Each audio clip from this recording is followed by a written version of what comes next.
Assalamualaikum warahmatullahi wabarakatuh. Nama saya Lazizatul Ubadah, NIM E1B019-099, Prodi PPKN dan Fakultas Keguruan dan Ilmu Pendidikan Universitas Mataram. Baiklah, di sini saya membuat video ini untuk menyelesaikan tugas saya, yaitu hukum pidana dan kriminal. Pertama, mengenai pengertian hukum pidana. Jadi, hukum pidana adalah hukuman yang mengatur tentang pelanggaran-pelanggaran dan kejahatan-kejahatan terhadap kepentingan umum atau perbuatan yang diancam dengan hukuman yang merupakan suatu penderitaan atau siksaan. Fungsi hukum pidana digolongkan menjadi dua, yaitu yang pertama fungsi secara umum dan yang kedua fungsi secara khusus. Fungsi secara umum yaitu mengatur hidup kemasyarakatan atau penyelenggaraan tata dalam masyarakat. Yang kedua yaitu fungsi secara khusus, memberikan aturan untuk saling melindungi. Jadi sifat hukum pidana yaitu yang bersifat publik dan mengatur hubungan warga negara dengan negara. Jadi jenis hukum pidana yang pertama yaitu hukum pidana tertulis dan hukum pidana tidak tertulis. Yang kedua, hukum pidana positif. Nah, yang ketiga, hukum pidana publik. Yang keempat, hukum pidana objektif dan tidak tertulis. Yang kelima, hukum pidana material dan hukum pidana formil. Dan yang keenam, hukum pidana umum. Lembaga penegakan hukum pidana yaitu yang pertama, penyelidikan dari lembaga negara yang bersama Polri yang melakukan penyelidikan. Yang kedua, penyidik termasuk penyidik pembantu dari lembaga negara bernama Polri yang melakukan penyelidikan. Yang ketiga, jaksa penuntut umum dari lembaga negara bernama kejaksaan. 4. Hukum dan pengadilan dari lembaga negara bernama Mahkamah Agung Republik Indonesia yang bertugas menjadi perkara. 5. Petugas pembina narapidana dari lembaga negara bernama Lembaga Permasyarakatan. Yang keenam, selain itu, ada juga aparat penegakan hukum yang bekerja sebagai penasihat hukum, yakni advokat. Yang ketujuh, LPSK atau lembaga yang memberikan perlindungan kepada saksi dan korban. Sub kedua yaitu pengertian kriminologi. Pengertian kriminologi. Kriminologi berasal dari kata krimen yang artinya kejahatan dan logos yang artinya ilmu.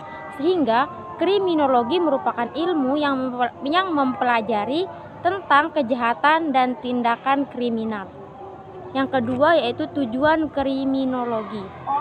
Agar seseorang itu dapat mengerti sebab-sebab seseorang melakukan kejahatan. Yang ketiga yaitu manfaat kriminologi. Yang pertama, hasil penyelidikan kriminologi dapat membantu pemerintah dan penegak hukum untuk mengungkap kejahatan. Yang kedua yaitu membantu untuk melakukan peminimalisasi dalam produk peraturan perundang-undangan pidana. Yang ketiga, kriminologi juga khususnya kriminologi kritis, hasil penelitiannya dapat memperbaiki kinerja aparatur serta melakukan perbaikan bagi undang-undang pidana itu sendiri. Baiklah, saya akan membahas mengenai sub ketiga yaitu hubungan hukum pidana dan kriminologi. Hubungan antara hukum pidana dan kriminologi dapat dikatakan mempunyai hubungan timbal balik dan tergantung satu sama lain. Dan saya akan membahas sub yang keempat mengenai pengertian asas hukum.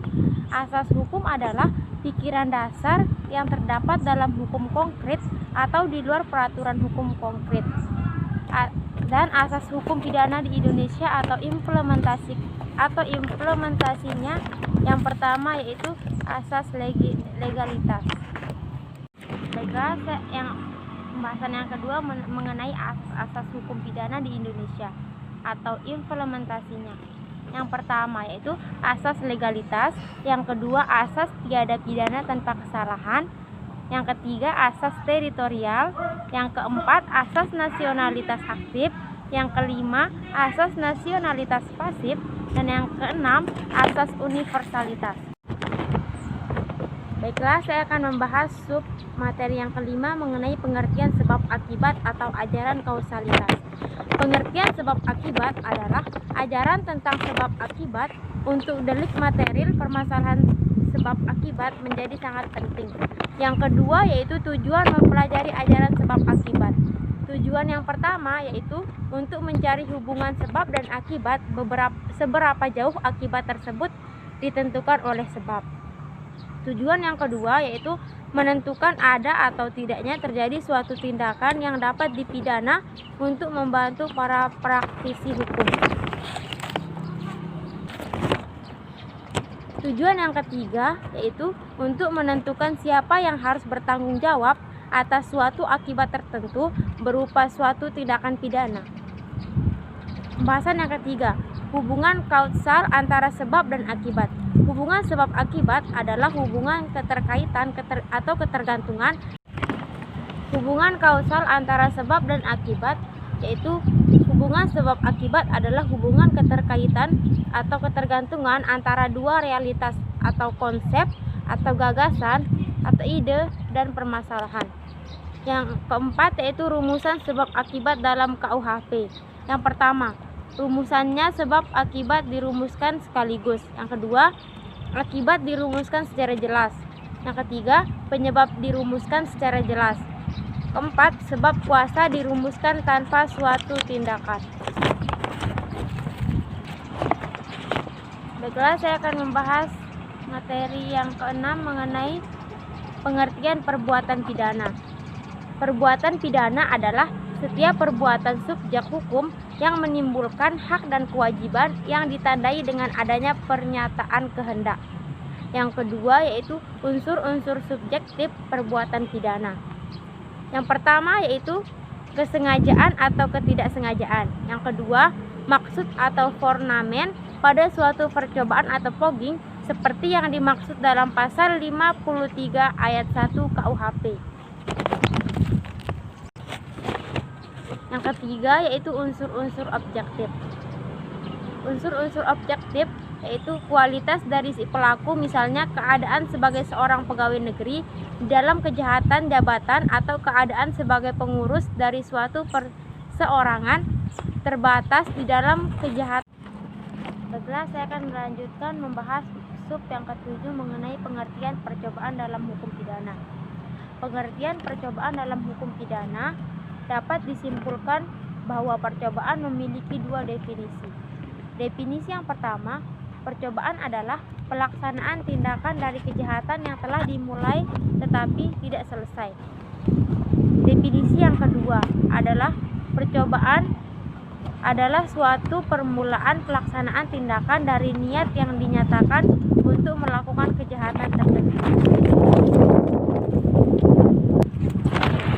Yang kedua yaitu teori-teori percobaan dalam hukum pidana. Teori-teori percobaan dalam hukum pidana yaitu suatu delik merupakan suatu rangkaian dari perbuatan-perbuatan yang terlarang. Dengan demikian, apabila seseorang melakukan perbuatan percobaan, berarti ia telah melakukan sebagian dari rangkaian delik yang terlarang. Ini berarti ia telah membahayakan tata hukum.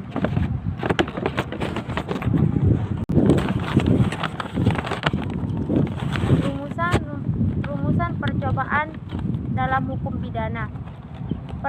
Yang pertama yaitu percobaan duel atau perkelahian tertanding menurut pasal 184 ayat 5.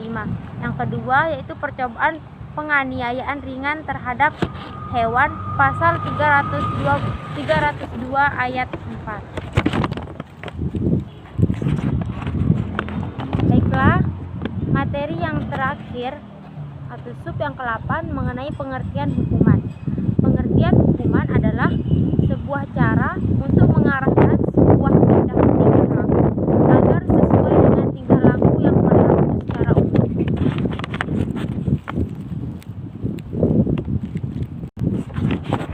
Yang kedua yaitu tujuan pemberian hukuman adalah untuk mendorong agar anak didik selalu bertindak sesuai dengan keinsyafannya akan moralitas dan dan kerelaannya untuk berbuat sesuai dengan moralitas. Yang ketiga yaitu jenis-jenis hukuman pokok dalam KUHP, yaitu pidana pokok terdiri atas pidana mati atau kurungan atau denda dan tutupan.